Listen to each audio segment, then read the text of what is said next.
ಪೋಷಕರೇ ಏಳಿ ಎದ್ದೇಳಿ, ಪೋಷಕರೇ ಏಳಿ ಎದ್ದೇಳಿ, ಶಿಕ್ಷಣವನ್ನು ನೀಡುತ್ತೇವೆ ಅಂತೇಳಿ ಶಿಕ್ಷಣವನ್ನು ನೀಡುತ್ತೇವೆ ಅಂತೇಳಿ ಅನಧಿಕೃತ ಕಾಲೇಜುಗಳ ವಿರುದ್ಧ ಹೋರಾಟಕ್ಕೆ ಸಜ್ಜಾಗಿ. ಸುಧಾಕರ್ ಅವರೇ, ಪೋಷಕರೇ ಏಳಿ ಎದ್ದೇಳಿ, ನಿಮ್ಮ ಮಕ್ಕಳಿಗೆ ಗುಣಮಟ್ಟದ ಶಿಕ್ಷಣವನ್ನು ನೀಡುತ್ತೇವೆ ಅಂತೇಳಿ ಮೋಸ ಮಾಡುವ ಅನಧಿಕೃತ ಕಾಲೇಜುಗಳ ವಿರುದ್ಧ ಹೋರಾಟಕ್ಕೆ ಸಜ್ಜಾಗಿ.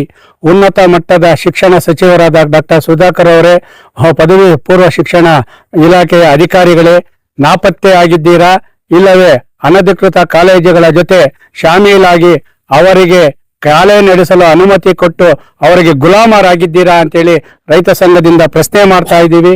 ಇವತ್ತು ಸರ್ಕಾರಿ ಪದವಿ ಪೂರ್ವ ಕಾಲೇಜುಗಳಲ್ಲಿ ಮೂಲಭೂತ ಸೌಕರ್ಯಗಳನ್ನೇ ನೆಪ ಇಟ್ಟುಕೊಂಡು ಆಂಧ್ರ ಮೂಲದ ಶಾಲಾ ಕಾಲೇಜುಗಳನ್ನು ಗಲ್ಲಿಗೊಂದೊಂದು ಸ್ಥಾಪನೆ ಮಾಡಿ ಪರವಾನಗಿ ಪಡೆದೇ ಇದ್ರೂ ಸಹ ಕಾಲೇಜುಗಳನ್ನು ಸ್ಥಾಪನೆ ಮಾಡಿ ಹಾಜರಾತಿ ಅಂದ್ರೆ ದಾಖಲಾತಿಯನ್ನು ಮಾಡಿಕೊಳ್ತಾ ಇದ್ರು ಸಂಬಂಧಪಟ್ಟ ಶಿಕ್ಷಣ ಇಲಾಖೆ ಅಧಿಕಾರಿಗಳು, ಪದವಿ ಪೂರ್ವ ಶಿಕ್ಷಣ ಇಲಾಖೆ ಅಧಿಕಾರಿಗಳು ಇದ್ದೂ ಇಲ್ಲದಂತಾಗಿಬಿಟ್ಟಿದ್ದಾರೆ.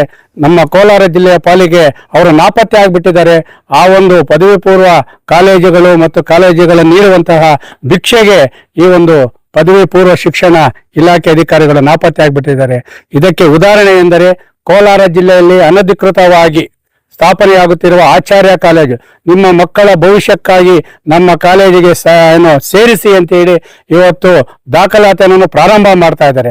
ಆದರೆ ಈ ಆಚಾರ್ಯ ಕಾಲೇಜಿಗೆ ಯಾವುದೇ ರೀತಿಯ ಪರವಾನಗಿ ದೊರೆತಿಲ್ಲ.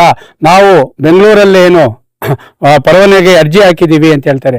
ಆದರೆ ಯಾವುದೇ ಕೋಲಾರ ಜಿಲ್ಲೆಯಲ್ಲಿ ಯಾವುದೇ ಒಂದು ಕಾಲೇಜ್ ಸ್ಥಾಪನೆ ಮಾಡಬೇಕಂದ್ರೆ ಅಲ್ಲಿಯ ಸ್ಥಳೀಯವಾಗಿ ಬಿಲ್ಡಿಂಗು ಅದು ಜಾಗವನ್ನು ಪರಿಶೀಲನೆ ಮಾಡಿ ಹಿರಿಯ ಅಧಿಕಾರಿಗಳಿಗೆ ಇಲ್ಲಿನ ಪದವಿ ಅಂದ್ರೆ ಕಾಲೇಜಿನ ಪದವಿ ಪೂರ್ವ ಶಿಕ್ಷಣ ಇಲಾಖೆಯಿಂದ ಒಂದು ಅರ್ಜಿ ಕೊಡಬೇಕು, ಪರಿಶೀಲನೆ ಮಾಡಿ ಜಾಗ ಎಲ್ಲ ಕೊಡಬೇಕು.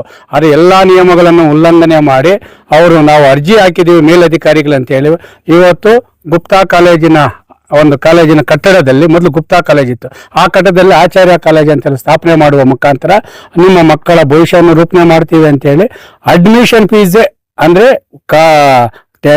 ಮಕ್ಕಳಿಗೆ ಆ ಶಾಲೆಯಲ್ಲಿ ಸೀಟು ಕನ್ಫರ್ಮ್ ಆಗೋದಕ್ಕೆ 15,000 ರೂಪಾಯಿ ಕಿತ್ಕೊತಾ ಇದ್ದಾರೆ. ಅದು ಕಾನೂನು ಬಾಹಿರವಾಗಿ. ಅದಕ್ಕೆ ನಾವು ಹೇಳ್ತಾ ಇರೋದು, ಮಾನ್ಯ ಜಿಲ್ಲಾಧಿಕಾರಿಗಳಲ್ಲಿ ಮನವಿ ಮಾಡ್ತಾ ಇದ್ದೀವಿ. ಮಕ್ಕಳ ಭವಿಷ್ಯದ ಜೊತೆ ಆಟ ಆಡ್ತಿರುವ ಅನಧಿಕೃತ ಕಾಲೇಜುಗಳಿಗೆ ಕುಮ್ಮಕ್ಕು ನೀಡುತ್ತಿರುವ ಕೋಲಾರ ಜಿಲ್ಲೆಯ ಪದವಿ ಪೂರ್ವ ಕಾಲೇಜಿನ ಉಪನಿರ್ದೇಶಕರ ವಿರುದ್ಧ ಕಾನೂನು ಕ್ರಮ ಕೈಗೊಂಡು ಈ ಅನಧಿಕೃತ ಕಾಲೇಜುಗಳಲ್ಲಿ ಗುಪ್ತಾ ಕಾಲೇಜಿನಲ್ಲಿ ಆಚಾರ್ಯ ಕಾಲೇಜನ್ನು ಸ್ಥಾಪನೆ ಮಾಡುವ ವಿರುದ್ಧ ಕಾನೂನು ಕ್ರಮ ಕೈಗೊಳ್ಳಬೇಕು.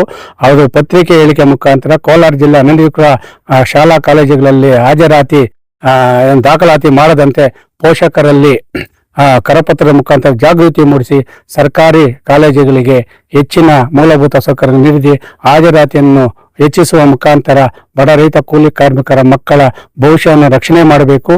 ಒಂದು, ಆಚಾರ್ಯ ಕಾಲೇಜಿಗೆ ಯಾವುದೇ ಕಾರಣಕ್ಕೂ ದಾಖಲಾತಿ ಮಾಡದಂತೆ ಅವರಿಗೆ ನೋಟಿಸ್ ನೀಡಿ ಅವರ ಪರವಾನಗಿ ಪಡೆಯುವವರೆಗೂ ಪರವಾನಗಿ ಪಡೆದ ನಿಲಂಬನೆ ಮಾಡ್ಕೊಳ್ಳೋದಿಲ್ಲ. ಅದು ಮತ್ತು ಹೇಮಗಲ್ ನಗರದಲ್ಲಿರುವ ಗುರುಕುಲ ಕಾಲೇಜು ಅಂತೇಳಿ ಮತ್ತು ಮೂರಂಡಲ್ಲಿ ಕ್ರಾಸ್ನಲ್ಲಿ, ಅದರ ಜೊತೆಗೆ ಕೋಲಾರ ಜಿಲ್ಲೆಯಲ್ಲಿರುವ ಅನಧಿಕೃತ ಕಾಲೇಜುಗಳ ಬಗ್ಗೆ ಕರಪತ್ರದ ಮುಖಾಂತರ ಜಾಗೃತಿ ಮೂಡಿಸಿ ಸರ್ಕಾರಿ ಕಾಲೇಜುಗಳಿಗೆ ಮೂಲಭೂತ ಸೌಕರ್ಯ ನೀತಿ ಹಾಜರಾತಿ ಹೆಚ್ಚಿಸುವ ಮುಖಾಂತರ ಬಡ ರೈತ ಕೂಲಿ ಕಾರ್ಮಿಕರ ಭವಿಷ್ಯವನ್ನು ರಕ್ಷಣೆ ಮಾಡಬೇಕು. ಅನಧಿಕೃತ ಕಾಲೇಜು ನಡೆಸುವ ವಿರುದ್ಧ ಕ್ರಿಮಿನಲ್ ಮೊಕದ್ದಮೆ ದಾಖಲು ಮಾಡಿ ಅವುಗಳ ವಿರುದ್ಧ ಕ್ರಮ ಕೈಗೊಳ್ಳದ ಶಿಕ್ಷಣ ಇಲಾಖೆಯ ವಿರುದ್ಧ ಕಾನೂನು ಕ್ರಮ ಕೈಗೊಳ್ಳಬೇಕೆಂದು ಮಾನ್ಯರನ್ನು ಒತ್ತಾಯ ಮಾಡ್ತಾ ಇದ್ದಾರೆ.